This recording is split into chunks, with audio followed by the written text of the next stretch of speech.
Kokkie, I want to turn the discussion completely around. I know that you are probably one of the foremost knowledgeable people, first of all, when it comes to the banking industry and capital flows, but secondly, in terms of cryptocurrencies, decentralized finance or DeFi.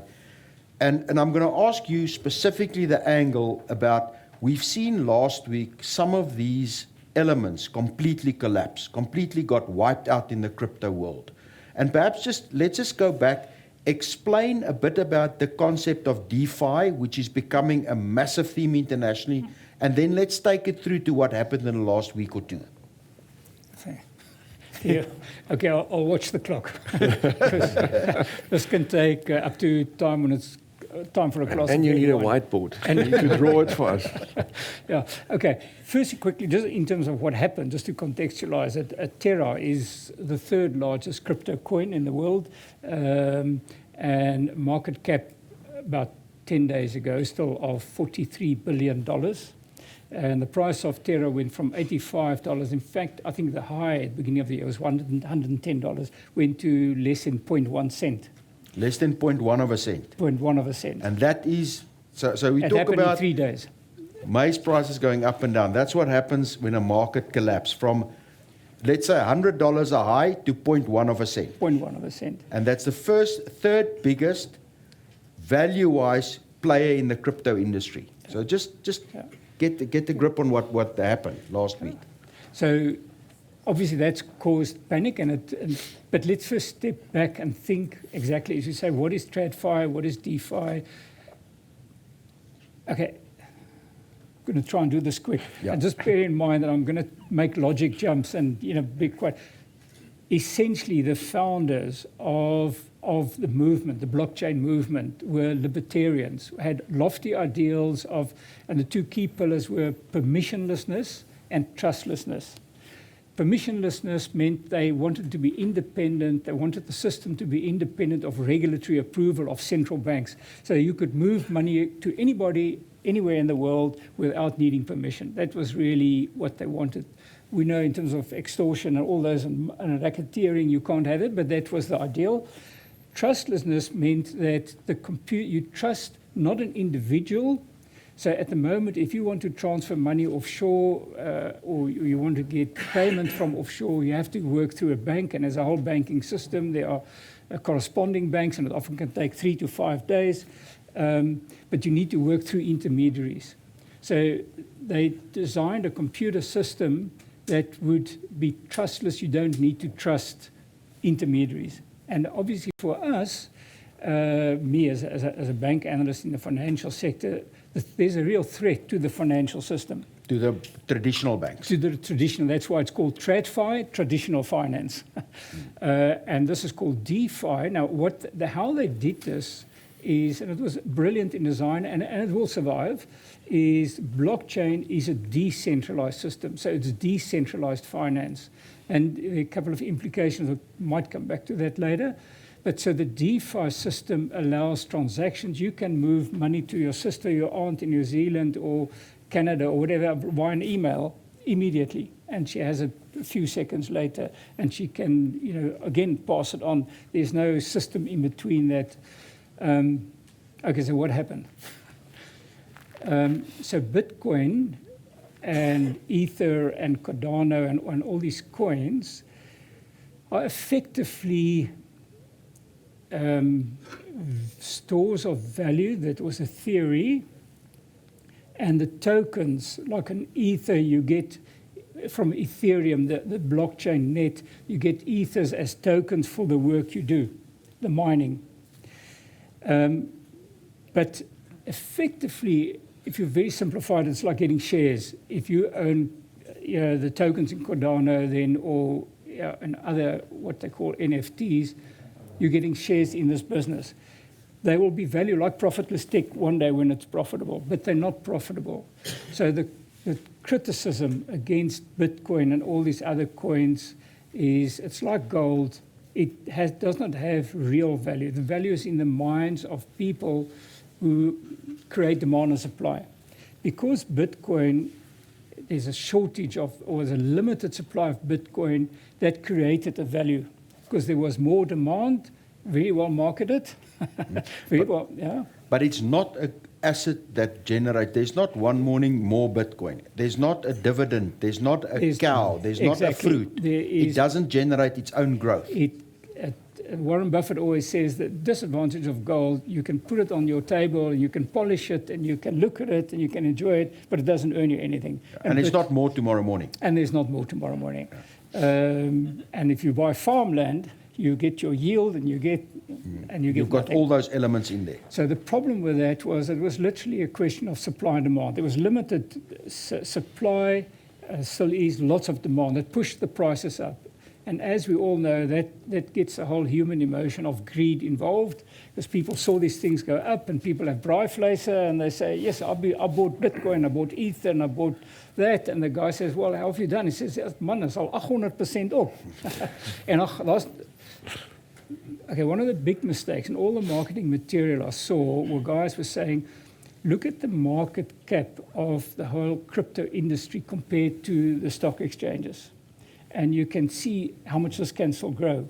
But it's not like me saying, look at Capitec, great bank, but look at its market cap compared to JP Morgan. JP Morgan International Bank, Capitec, if you look at that, you can say it can grow, but Capitec is in South Africa. It can't grow you into can't the compare JP those two. Morgan And market. so that's how it was sold. But there was another argument to that. Is people used to say or said it can become a transaction mechanism, but if you look at the value and you look at just one day's turnover on Visa or MasterCard, you realize it can't happen. Transaction per second in Visa 75,000. Transaction per second on most of the block exchanges is still 5,000. And they're working So it's on 5 it. versus 75,000. Yeah. Okay. So now what happened? Sorry, this is a lot of background. So these coins became investment mediums, and there were returns promised on these. And Terra, the one that's collapsed, the investment return was 20%. But there's nothing that backs it, and there's no regulator. Remember, it's permissionless. So there's no regulator. There's nobody who checks the balance sheet of Terra to say, how is the money invested? Is it? Not sure if you saw yesterday. Yesterday, Ubank was placed in curatorship. So it's actually a bank that serves mine workers and farm laborers. Here you've got the Reserve Bank of South Africa, who does its audit on Ubank, saw that at capital levels were getting very low. It puts the depositors at risk. And it said, I'm going to appoint a curator to protect depositors. In the whole crypto industry, there's nothing like that yet. All these changes will ensure regulation will come. But okay, so here you had Terra, people buying Terra, thinking they're going to earn 20%. Now, by the way, guys, just use your common sense. If someone in today's world of still negative interest rates in Europe, okay, it's ending, promise you 20% on an investment, I mean, there's something wrong. Because if they take your money or whatever, your asset, and promise you 20%, they've got to invest that at least at 25. So there's a lot of gearing, a lot of risk-taking. And so essentially that happened, long story, because of minting, burning, we can go into that. The algorithm that behind that broke down, and the price started falling. It lost its peg to Luna, and it doesn't really matter exactly what happened, but the market, the investors lost their confidence in Terra and suddenly saw, but the king is naked. There's nothing underlying There's nothing there. And started selling. And that caused the panic. And, in all these things, once the panic starts, especially if there's nothing underlying. So now there's an irony here, and there's a few things that are going to change. Terra is what they call an algorithmic coin, crypto coin. You also have different stable coins that are backed by dollars, or there's actually stable coins backed by gold. So in other words, Tether is the second largest, and unfortunately they must be very upset that their names are so close to each other. Tether is backed 1-to-1 by dollars. By the way, there were audits and they found they were not backed. Okay. And then the Tether price collapsed as well. Remember, that's the risk if you go permissionless. There's nobody, no regulator. no Nobody protection. regulates. Yeah. Okay, the permission is going to come. But so Tether, which is backed by dollars, actually obviously immediately put out statements that we backed, and this is and the same with the other coins. So the coins now that are algorithmically based are collapsing because people realize there's just a computer standing behind it, but no real. Whereas your stable coins that are backed by TradFi finance. Now, by the way, these guys, so this is a whole movement, this libertarian movement, anti-government, hate fiat currencies. A normal and fiat currency So is a normal rand currency. is a fiat currency. And why do they call it a fiat currency? Because fiat means that your central bank can, what they call, do a rug pull on you. And that's what happened in Zimbabwe and Argentina, Venezuela. Your central bank just prints more money. Well, And that's messes, and then the value is and gone. so your value is gone. So they hate the central bank ability to devalue your currency. And that's why Bitcoin was always, there's a limited, okay, but the irony of the whole issue now is that those coins that were linked and backed by fiat currencies were the ones that survived and are strong. So that were linked to what they hated. What they hated. So what they hated provided the support. That is actually, sorry, I hope you're not too Yeah. heavily invested, because it's actually funny, but I'm not invested. But it's actually, so the good thing is, and by the way, I must just get this out there in the open, as they say, the blockchain technology is a real breakthrough. It's a new way of thinking, a new way of doing. And that will survive. That will survive, and that will come through and get. And like JP Morgan has already created its own blockchain where it allows clients in 40 countries to do currency transactions on its blockchain 24/7 immediate. So With one another. With one another. The currencies, the cryptocurrencies that were a result of it, and to motivate people. Just maybe one more. So just think of, so the decentralized system, instead of having a bank where you've got a lot of people on our computers these days who record your transactions, the DeFi system, blockchain system, uses validators. They're also called miners. So all those people who mine blockchain, who set up those computers in their back rooms and are mining blockchain, they're effectively validating transactions that take place. But they do that because in reward for that, they get Bitcoin. Well, in this case, Bitcoin or whatever, other coin. But you're only going to do that if you were a miner of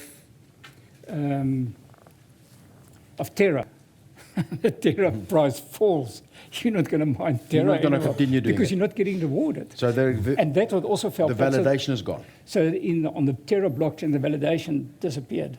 And so that's why it's actually stopped.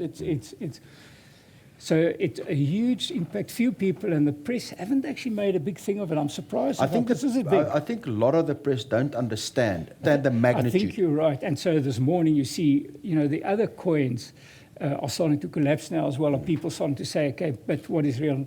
And so your stable coins backed by fiat currencies will come through, and blockchain will come through. But in the meantime, you're going to have a lot of turmoil. So those of you who are gamblers, if you did, I can't call it investing, but I was asked this morning, RSG asked me just to comment, and so the first thing, a question I get after that, so is nou 'n goeie tyd om te belê? But remember, markets are falling to such an extent as well that you can now go and buy JP Morgan, a bank with a 100-year track record, giving you ING in Holland's giving you a dividend yield of 6%. So, you could go and buy crypto now, because now is a much better time, and now there's panic. That's normally when you do make your best investments, but there's panic in the real markets as well, with more certainty. In the real market, where you actually have got a growth asset that generates income, generates profits, and pay a dividend. And you've got a regulator behind it to That make looks sure okay. So thank you very much, and I hope you're all 100% aware of what's going now on in the crypto blockchain market. I think it was 5 minutes. So. It was well done, and I think it was great, but we get an idea.